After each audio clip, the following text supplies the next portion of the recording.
dans ce joli exercice, on prend une fonction de Mn de C dans Mn de C qui préserve les matrices inversibles et on veut montrer qu'en fait elle va préserver le rang. Okay.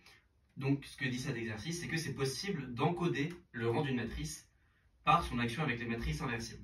Okay. Je connais l'action d'une fonction sur les matrices inversibles, je connais son action sur les matrices de rang R fixées. C'est ça que l'exercice dit. Donc la première étape, c'est un exercice qui se fait par étapes. La première étape, c'est déjà un exercice à part entière, c'est un lemme. On veut montrer, donc la première étape, ça va être de montrer que l'image de la matrice M est inversible si et seulement si M est inversible. Donc, on veut phi M inversible implique M inversible. Okay. Lemme M inversible équivaut à il existe N dans GLN de C, tel que quel que soit lambda complexe, tête de M moins lambda N égale. Pardon, c'est M non inversible équivalent au fait qu'il existe une matrice telle que pour tout lambda, le déterminant de ça c'est. Ok, je me suis trompé, c'est det de n moins lambda m égale vraiment nul. Ok, un peu laborieux. Donc, comment on montre ça? D'abord, on va montrer le sens. S'il existe une matrice inversible telle que j'ai ça, alors j'ai que det de in moins lambda mn moins 1, c'est différent de 0. Pour tout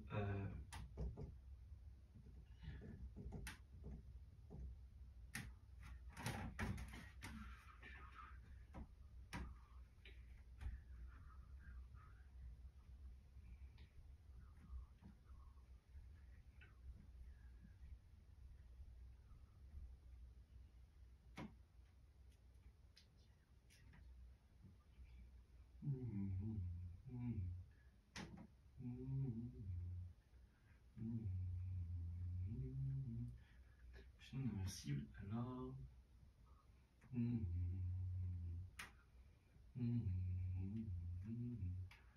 guerre, c'est qu'un petit détail, on modifiera les noms.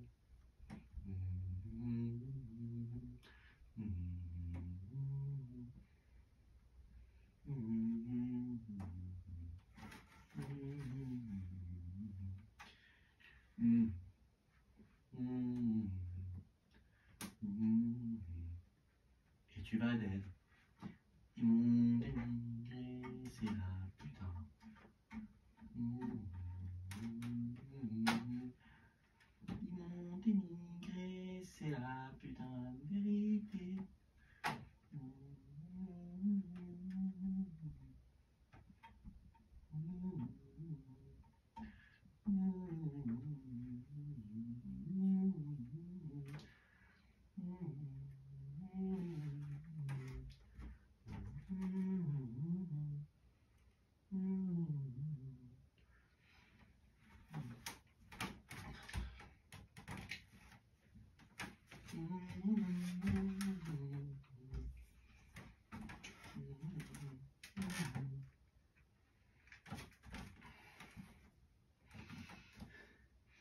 Dans cet exercice,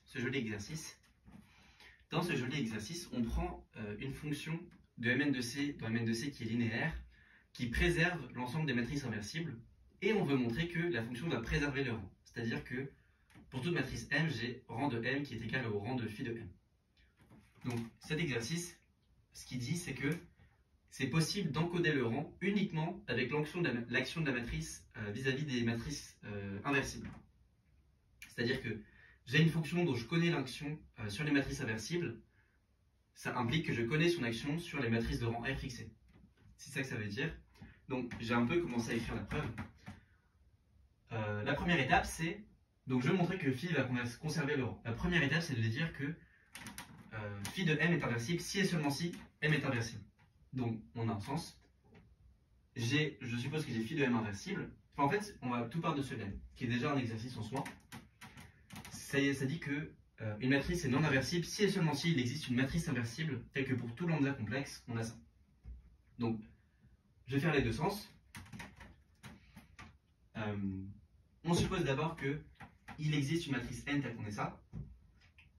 Si on divise par n, comme det de n est non nul, on a que pour tout lambda, on a ça. Ok? Donc là, j'ai un polynôme qui ne s'annule pas sur c, donc il est constant. Donc ça, je peux dire que c'est égal à une certaine valeur t. Ok? Enfin, il est constant, il est égal à 1, parce que si lambda égale 0, c'est 1. Donc j'ai que le déterminant de cette chose, c'est 1. Sauf que, voilà. Donc ce que je vais faire, c'est que je vais dire que j'ai det de 1 sur lambda et n, moins mn moins 1, qui est égal à 1 sur lambda, puissance n. Ok? Ça, c'est la n-linéarité du déterminant. Là, je vais faire tendre lambda vers 0.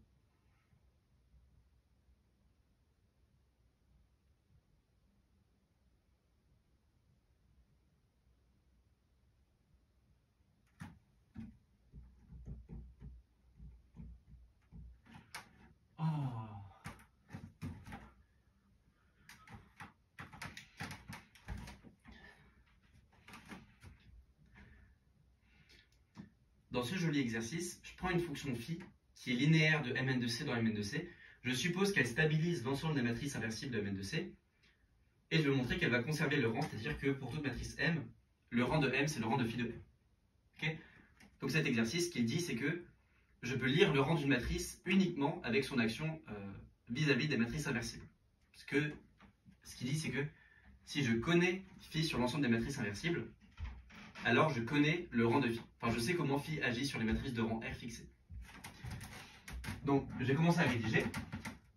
Donc, on veut montrer que phi conserve le rang. La première étape, ça va être de dire que une matrice, on sait que si m est inversible, phi de m est inversible, et on va montrer la réciproque. Donc, en fait, tout va partir de ce lemme qui dit qu'on peut lire l'inversibilité d'une matrice vis-à-vis des actions, vis-à-vis de son action sur le groupe des matrices inversibles. Ok? Donc, comment on montre ça?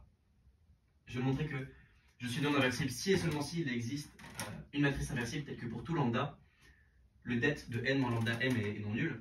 Donc déjà, si je suppose cette affirmation, je peux sortir n parce que n est inversible. Donc j'ai pour tout lambda, det de n moins lambda m est non nul. Donc j'ai que pour tout lambda, det de in moins lambda mn moins 1, c'est égal à 1.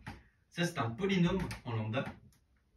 Un polynôme qui ne s'annule pas sur C. Donc, il est constant. Il est constant égal à 1. Ok? J'ai supposé l'existence d'une matrice n. Je suis arrivé à ça. Maintenant, ce que je dis, c'est que par n linéarité du déterminant, je peux sortir le lambda. J'obtiens cette équation. Et maintenant, si je fais tendre lambda vers plus l'infini, j'ai que det de mn moins 1 égale 0. Ok? Comme je sais que n moins 1 est inversible, c'est que le m est non inversible. Donc ça montre un sens. L'autre sens, c'est si j'ai m non inversible.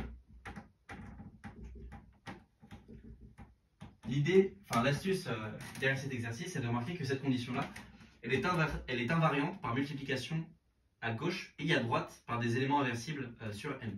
Okay? Donc l'effet que il existe un n qui vérifie ça, si je fixe un p et que j'écris m égale p à q, ça équivaut à pour tout lambda dans C, det de p moins 1 n q moins 1 moins lambda a différent de 0. Ok? Juste, je multiplie par p moins 1 à gauche et par q moins 1 à droite. Donc, ce que dit ce truc-là, c'est que je peux le ramener au fait, par équivalence des matrices, je peux supposer que m est de la forme 0 ici, et des 1 sur la diagonale. Ok? Ça, c'est le théorème d'équivalence des matrices. deux matrices sont équivalentes si et seulement si elles ont le même rang, je sais que le rang de M est pas égal à N, donc si je mets AC de 1 sur la surdiagonale, je sais que je vais avoir M qui va être équivalente à cette matrice-là, et donc le résultat conclut parce que je prends juste l'identité. Ok? Si je prends l'identité, pour tout lambda, le déterminant de IM moins lambda ça va être 1. Ok? Donc l'idée de cet exercice, c'était de remarquer que cette condition-là était invariante par multiplication à droite et à gauche par des matrices inversibles, ce qui est logique parce que notre condition, elle porte sur le rang de M. Donc ça doit être invariant par des multiplications par des matrices inversibles. Ok? Donc ça, c'est le premier lemme. Maintenant, de ce lemme, j'en tire quoi? J'en tire que si j'ai phi de M, si j'ai M non inversible, alors il existe un N qui vérifie ça. Donc il existe un N tel que quel que soit lambda det de phi N moins lambda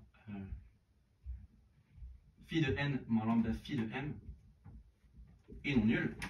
Et donc j'en déduis que phi de M non inversible avec le lemme. Ok? Donc en gros, ce qu'on dit, c'est que si j'ai une matrice qui est non inversible, alors il va y avoir beaucoup de matrices inversibles pour lesquelles la somme des deux va être inversible. Et comme je sais que phi préserve les matrices inversibles, on obtient une information dans l'autre sens. Voilà, ça c'était le premier lemme. Maintenant, on va montrer que... Donc maintenant, on a que M est inversible, c'est seulement si phi M est inversible. Okay. Maintenant, on va montrer que rang de phi de M pour tout M est plus grand que rang de phi. Ok? Donc maintenant, on s'attaque directement au rang. Rapidement, pourquoi ça conclut? Si je suppose que le rang de phi de M est tout le temps plus grand que le rang de M, en particulier, j'ai que phi est injective. Ok? Si j'ai que phi est injective, elle est surjective, parce que c'est une application linéaire. Donc c'est une bijection.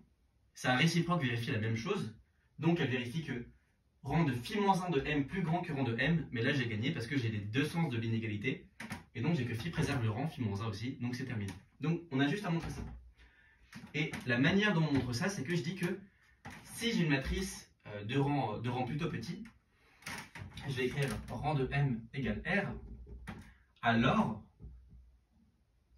il existe une matrice inversible. C'est un peu la même chose que le premier énoncé.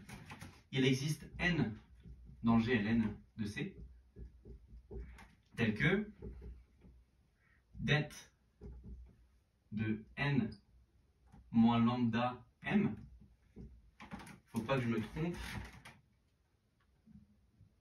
S'annule R fois en dehors de 0.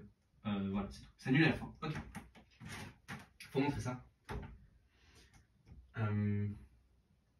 Et une fois qu'on aura montré ça, ça sera fini. Je le dirai après. Donc, comment on fait? Par le même argument que tout à l'heure, cette condition-là est invariante par équivalence de matrice. Donc, je peux supposer que M, ça va être 1 sur N, 2 sur N, jusqu'à R sur N, et 0. Théorème d'équivalence des matrices. Cette matrice-là a le même rang que M, donc je peux supposer ça, quitte à changer l'équivalence pour avoir ça. Et donc, le déterminant s'annule sur les inverses d'entiers jusqu'à R, donc c'est bon. Maintenant que j'ai ça, ce que j'ai, c'est que en passant à phi, parce que phi préserve le déterminant, enfin phi préserve pas le déterminant, mais préserve l'annulation du déterminant, pardon, j'ai que det de phi de n moins lambda phi de n s'annule R fois. Qu'est-ce qui se passe? J'ai que cette fonction-là s'annule R fois, elle ne peut pas s'annuler en 0 parce que n est inversible, donc phi de n est inversible. Donc, ce qui se passe, c'est que, quitte à diviser par phi n, j'ai que det de in moins lambda phi m phi n moins 1 s'annule R fois en dehors de 0. Et donc, j'ai que, en divisant par lambda, là, il ne se passe rien du tout. Hein. Ça a l'air, on dirait qu'on fait plein de choses, mais là, dans ces étapes, il ne se passe rien du tout. Juste, j'ai divisé par phi n, parce que phi n est inversible. Et maintenant, je divise par lambda. ça s'annule R fois encore. Ça s'annule exactement, ça s'annule dans l'inverse des points précédents, parce que ça s'annulait pas dans 0. J'ai le droit de faire ça. Je suis passé au polynôme réciproque si tu veux. Donc les points d'annulation sont toujours non nuls et il y en a toujours autant. Ça s'annule R fois. Sauf que ça, je sais que c'est le polynôme caractéristique, aussi nul près de ma matrice, phi n, phi n-1. Il s'annule R fois sur des points non nuls. Donc j'ai R valeur propre, R vecteur propre, pardon, distinct. Et du coup, son rang est plus grand que R. Okay, donc j'ai RG de phi m qui est plus grand que R. Parce que évidemment, le rang de phi m, c'est le même que le rang de phi m-1. Et maintenant, c'est terminé. Donc je refais un peu les idées de la preuve. En gros, toute l'idée de la preuve, c'est que, quitte à faire des équivalences de matrices, quand j'ai une matrice de rang relativement gros, je peux m'arranger pour que son polynôme caractéristique s'annule beaucoup de fois. Et comme le déterminant passe très bien à phi, avec notre hypothèse, on lit la même chose sur la matrice d'arrivée, et donc on a des informations sur le rang de la matrice d'arrivée. C'est ça qui est très fort dans cet exercice, c'est de voir comment le polynôme caractéristique peut être utile pour connaître le rang. C'est un exercice marrant, et dont la résolution est très instructive. Surtout le lemme de je suis inversible si et seulement si, enfin je suis non inversible si et seulement s'il existe une matrice inversible telle que tout lambda, ça s'inverse. Ça c'est très utile et c'est un joli exercice.